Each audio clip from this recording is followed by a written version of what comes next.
A gente constrói uma vida, tijolo por tijolo. Sonhos, esperanças, o que a gente chama de legado. Para mim, esse legado era minha fé, minha vida dentro da minha comunidade religiosa. 40 anos, sabe? 40 anos de cada centavo, cada gota de suor, cada oração. Eu achava que estava construindo algo eterno, algo divino.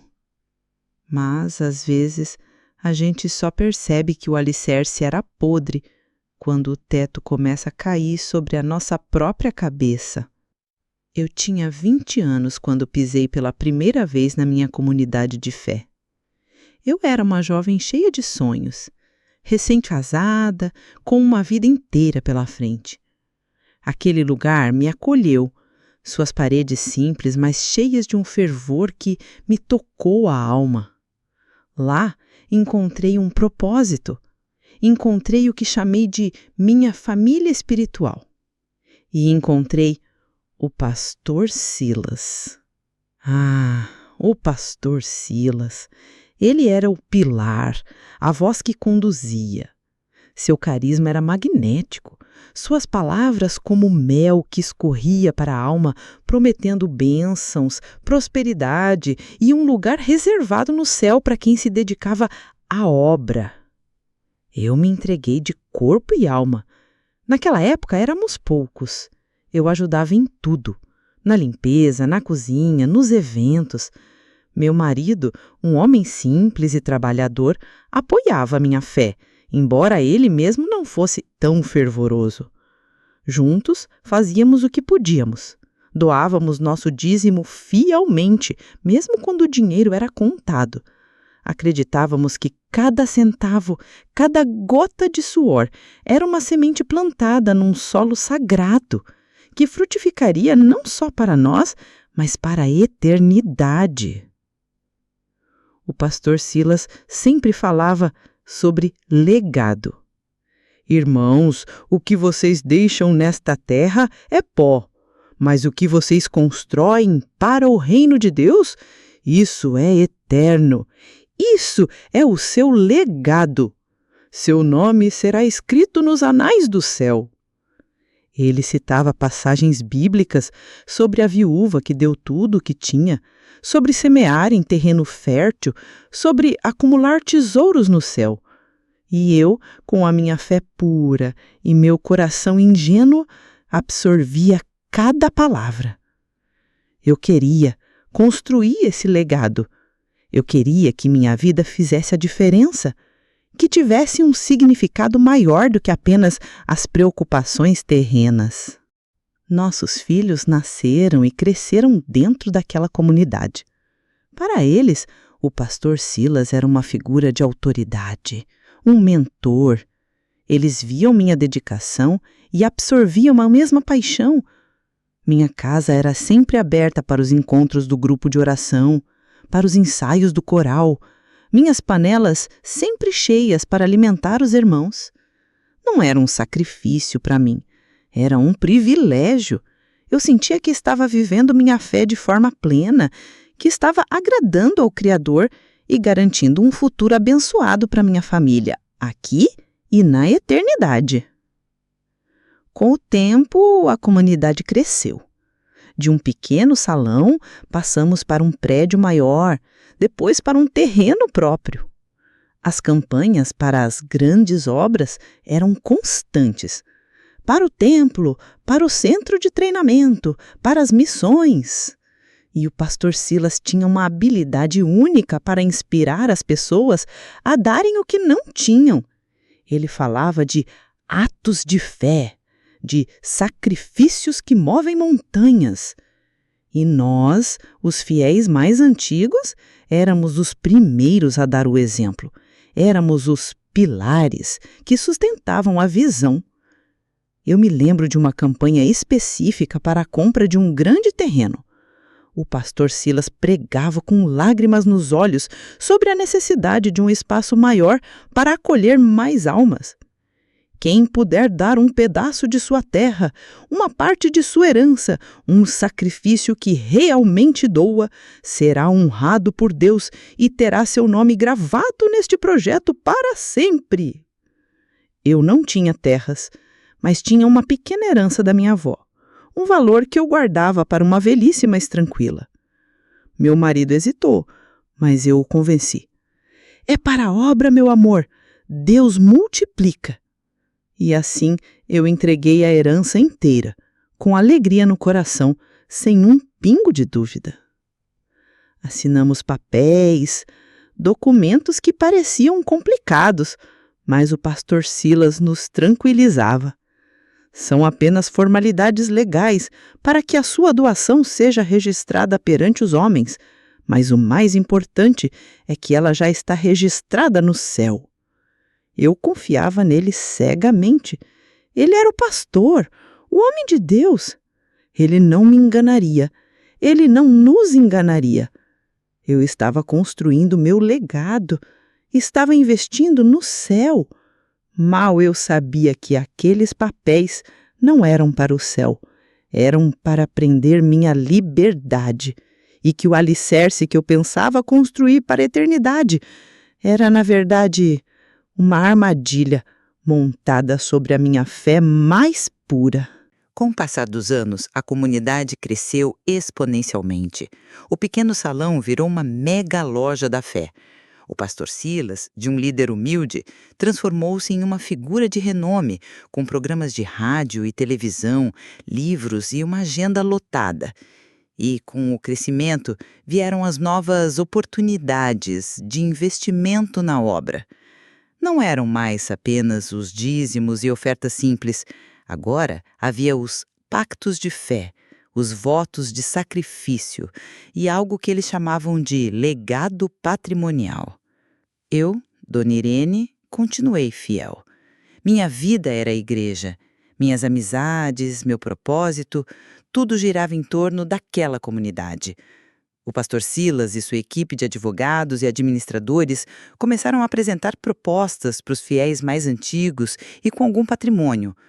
Para garantir o futuro da obra, para que ela não dependa apenas da arrecadação mensal, precisamos de um fundo patrimonial. Vocês, que são os pilares, podem transferir seus bens, imóveis, veículos para o nome da comunidade. Assim, eles estarão protegidos e gerando frutos eternos para o reino. A promessa era de que, ao fazer isso, estaríamos libertando nossos bens para um propósito maior e que seríamos cuidados pela comunidade em nossa velhice. Eu tinha um pequeno apartamento, fruto do trabalho de uma vida inteira do meu marido e meu. Não era luxuoso, mas era o meu teto, minha segurança. O pastor Silas veio pessoalmente à minha casa. Sentou-se na minha sala com aquele sorriso paternal e os olhos que pareciam ler a minha alma. Ele falou sobre a segurança do meu futuro, sobre o quanto eu seria abençoada. Irmã Irene, você é uma bênção. Seu apartamento nas mãos do Senhor, através da nossa instituição, vai render muito mais do que parado. Não se preocupe, a senhora terá sempre um teto. A comunidade jamais desamparará seus filhos fiéis. Seu nome será lembrado como um dos grandes pilares desta obra. Pense nisso como um testamento de fé. Ele usava palavras como liberdade, desapego, confiança total em Deus. E eu, que confiava nele mais do que em mim mesma, assinei. Assinei os documentos de doação do apartamento.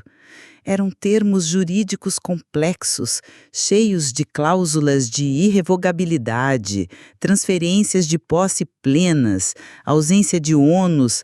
Eu não entendia metade, mas o pastor garantiu. Irmã Irene, são apenas termos legais. O que importa é o coração, e Deus sabe do seu coração generoso. Eu senti um leve arrepio, um frio na barriga, mas o fervor da fé e a crença na boa intenção do pastor eram mais fortes do que qualquer dúvida. Eu estava construindo meu legado patrimonial, assegurando um lugar para mim e para a obra nos anos vindouros. Não fui a única. Outros irmãos e irmãs mais velhos, muitos sem herdeiros diretos ou sem muito conhecimento sobre finanças, também fizeram suas doações. Vi fazendeiros doando suas terras, comerciantes suas lojas, tudo em nome da obra, da instituição. Era uma febre de doação, incentivada por testemunhos de bênçãos que supostamente chegavam aos doadores. Irmã fulana doou sua casa e em 3 meses recebeu uma herança inesperada. A pressão, embora sutil, era constante. Quem não doava sentia-se menos abençoado, menos comprometido com o reino. Eu me tornei uma espécie de embaixadora desse conceito de legado patrimonial. O pastor pedia para eu dar meu testemunho, para contar como a minha vida era mais leve depois de liberar o apartamento. Eu falava com sinceridade, porque na minha mente eu realmente acreditava. Eu acreditava que estava desapegada do material, que estava segura sob as asas da instituição.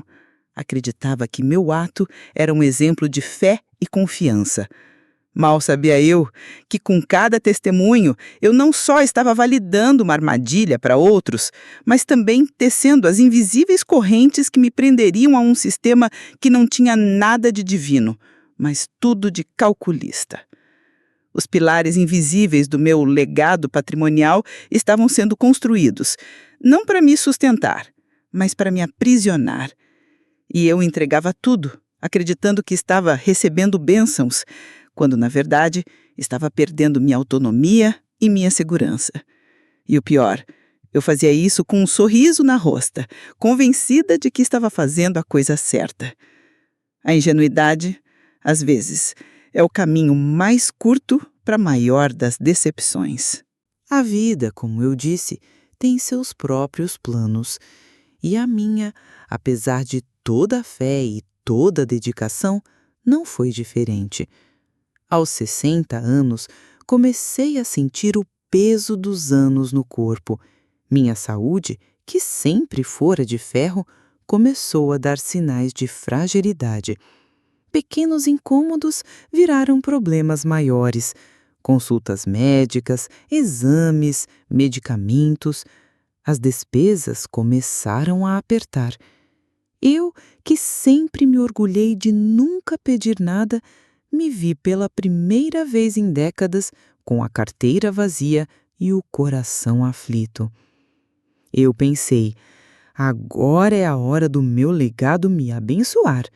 Afinal, o pastor Silas e a liderança sempre disseram que a comunidade cuidaria dos seus fiéis mais dedicados, especialmente aqueles que haviam entregado seus bens. Aquele era o propósito do fundo patrimonial, não era? Para que ninguém ficasse desamparado. Com o coração cheio de esperança, procurei a administração da igreja. Falei com o pastor assistente, expliquei minha situação, apresentei os orçamentos dos meus tratamentos. A resposta me atingiu como um balde de água fria. Irmã Irene, entendemos sua situação, mas o fundo patrimonial é para a obra do Senhor, para a expansão do reino. Não é um fundo de aposentadoria ou um plano de saúde pessoal. A sua doação foi um ato de fé, não um investimento pessoal. A fé é sobre dar, não sobre receber em termos materiais. As palavras eram ditas com um sorriso gentil, mas o olhar era frio, impessoal. Eles falavam como se eu fosse uma estranha, não a irmã Irene, que dedicou 40 anos da sua vida ali. Eu insisti com a voz embargada, mas e meu apartamento? Eu o doei para a obra, com a promessa de que eu seria amparada na velhice. O pastor assistente me olhou com condescendência. Irmã, o apartamento agora pertence à instituição, legalmente, irrevogavelmente. A senhora assinou os documentos. É um bem da igreja, usado para gerar recursos para novas obras. Não é mais seu. Não há como reverter isso. Mas continue orando, irmã. Deus é fiel e proverá. Ele me ofereceu um folheto sobre como fazer uma campanha de fé pessoal para arrecadar fundos para as minhas despesas. Uma campanha para mim. Eu que doara tudo, teria que pedir esmolas na minha própria comunidade. Eu saí dali com a alma em pedaços. Os fissuras no alicerce da minha fé não eram mais apenas trincas, eram abismos. Tudo o que eu acreditava sobre reciprocidade, sobre cuidado mútuo, sobre a comunidade como uma família, tudo desmoronava. Eu havia entregado a minha segurança, o meu futuro, acreditando em promessas que, na hora da necessidade, se revelaram vazias. A minha fé não era mais cega, ela estava sangrando.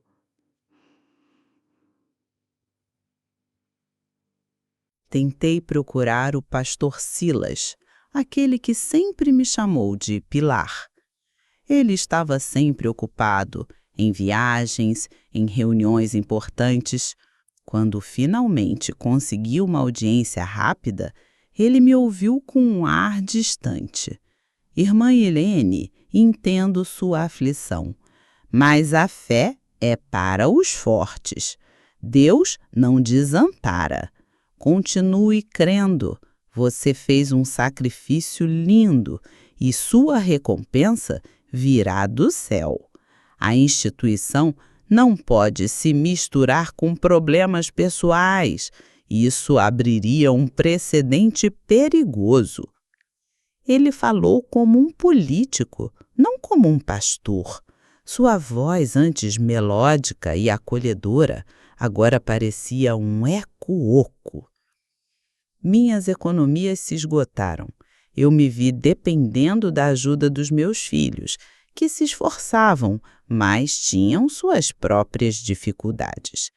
Eu que havia prometido abençoá-los com o meu legado espiritual, agora era um fardo. A vergonha me consumia. Aquele apartamento, meu lar, que eu havia entregado com tanta fé, estava agora alugado pela instituição, gerando renda para a obra, enquanto eu lutava para pagar meus próprios remédios. Eu comecei a ver a comunidade com outros olhos.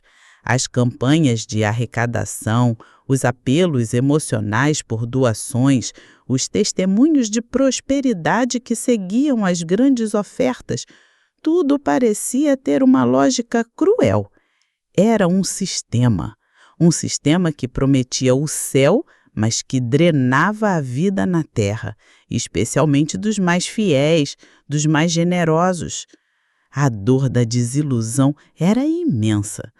O templo que eu havia ajudado a construir estava de pé, mas a minha fé naquele alicerce, essa estava em ruínas.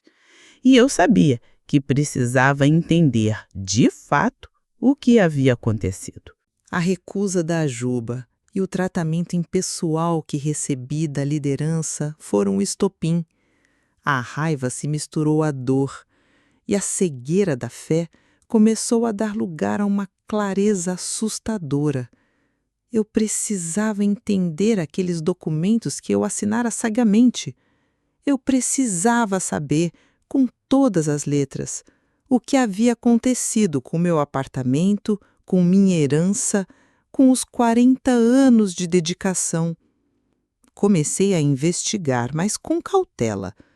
Não podia ir diretamente aos advogados da igreja. Eles eram parte do sistema. Pedi ajuda a um sobrinho distante que estudava direito e tinha um escritório pequeno. Ele era cético em relação a grandes instituições religiosas, o que, para minha surpresa, me deu confiança. Eu lhe entreguei as poucas cópias de documentos que eu tinha guardado, os termos de doação, os registros da herança, os recibos das grandes ofertas. Ele me olhou com uma expressão séria, quase de pena. Ele analisou os papéis por semanas. Cada termo técnico, cada cláusula que eu assinei sem entender, agora era dissecada por ele. E o que ele me explicou? Isso foi a queda do templo, a ruína do meu mundo. Tia Irene, ele disse com a voz suave, a senhora não fez uma doação simples.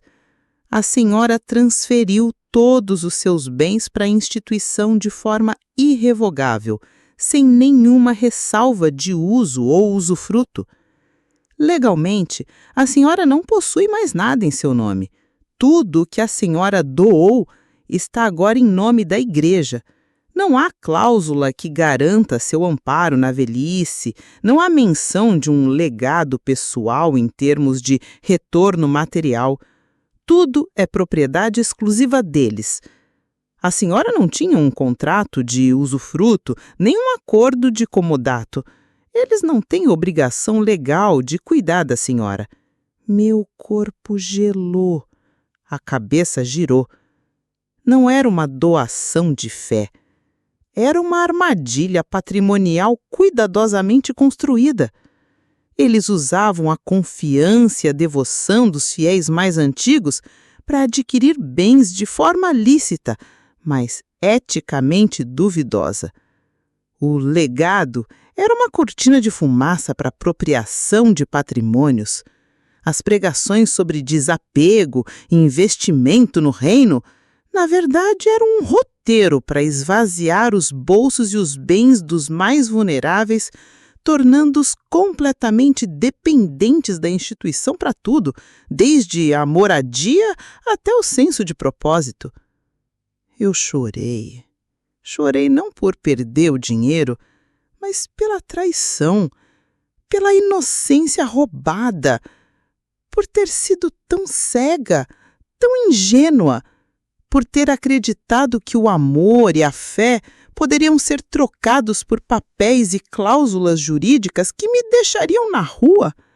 Meus 40 anos de dedicação não eram um testemunho de fé, eram um testemunho de como a fé pode ser explorada por pessoas inescrupulosas.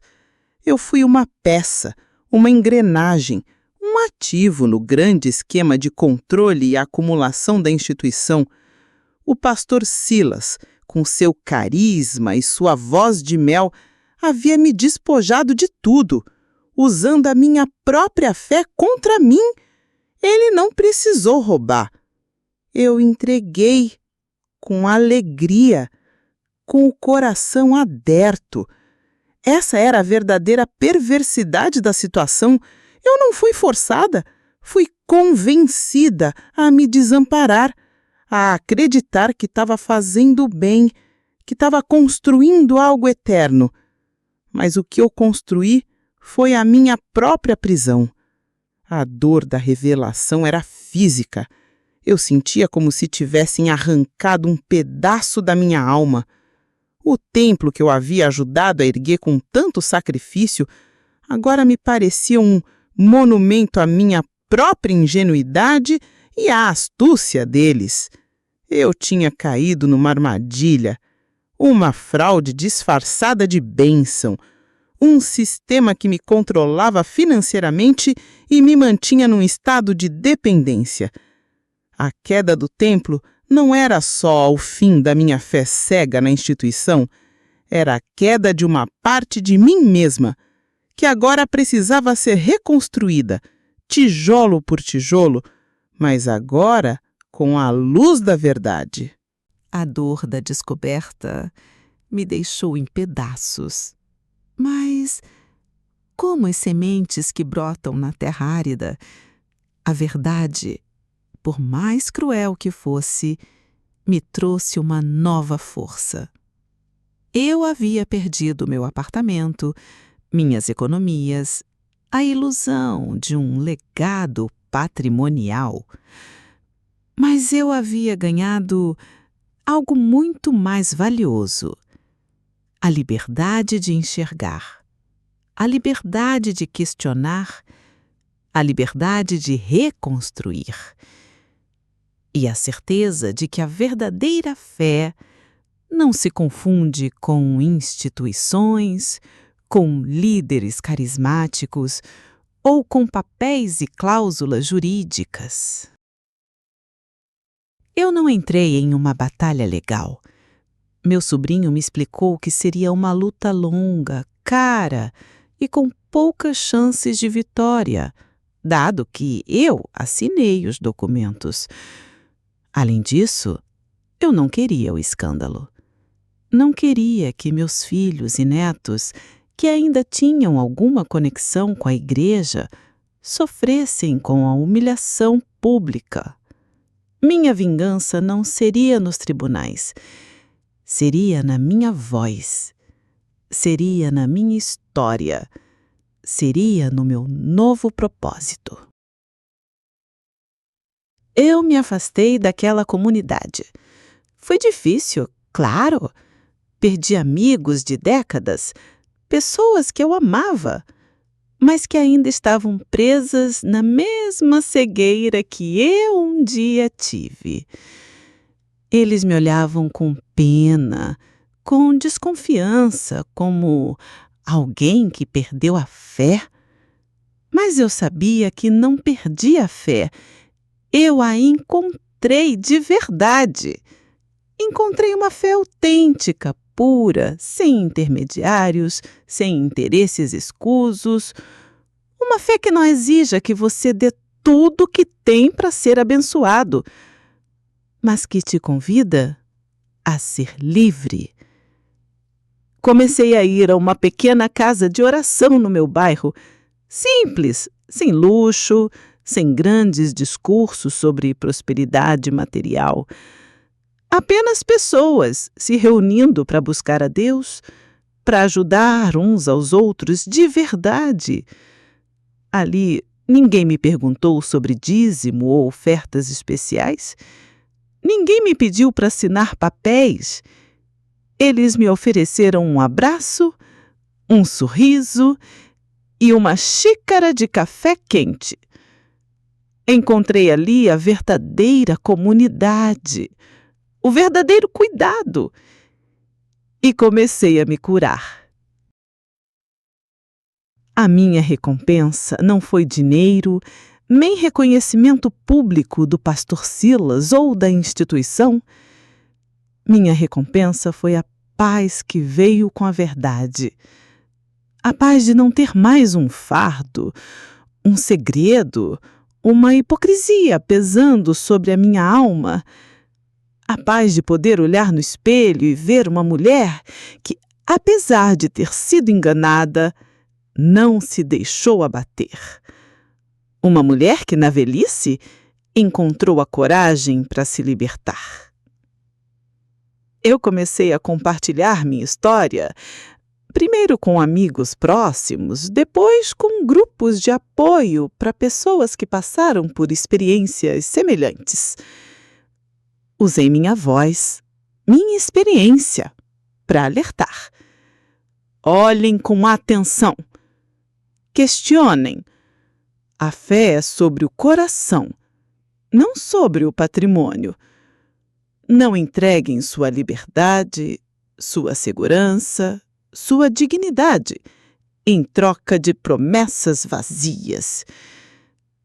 Meu novo legado não é de tijolos e bens materiais, mas de uma voz que busca proteger, de uma experiência que busca ensinar. Hoje, aos 60 anos, eu me sinto mais livre do que nunca. Não tenho o apartamento que doei, mas tenho um teto. Não tenho a fortuna que perdi, mas tenho o suficiente. E o mais importante, eu tenho uma fé que é minha, que me pertence, que não pode ser manipulada, roubada ou controlada por ninguém. Aquele legado que eu pensava construir para a igreja era, na verdade, uma fraude para me controlar. Mas a ironia é que, ao descobrir a armadilha, eu finalmente construí o meu verdadeiro legado. O legado da minha própria liberdade, da minha própria voz. E isso sim, vale mais do que todo o ouro do mundo. Então, sim, eu dediquei 40 anos à igreja. E o meu legado era uma fraude. Mas essa fraude me trouxe a verdade. E a verdade, meus caros, essa sim, nos liberta de verdade.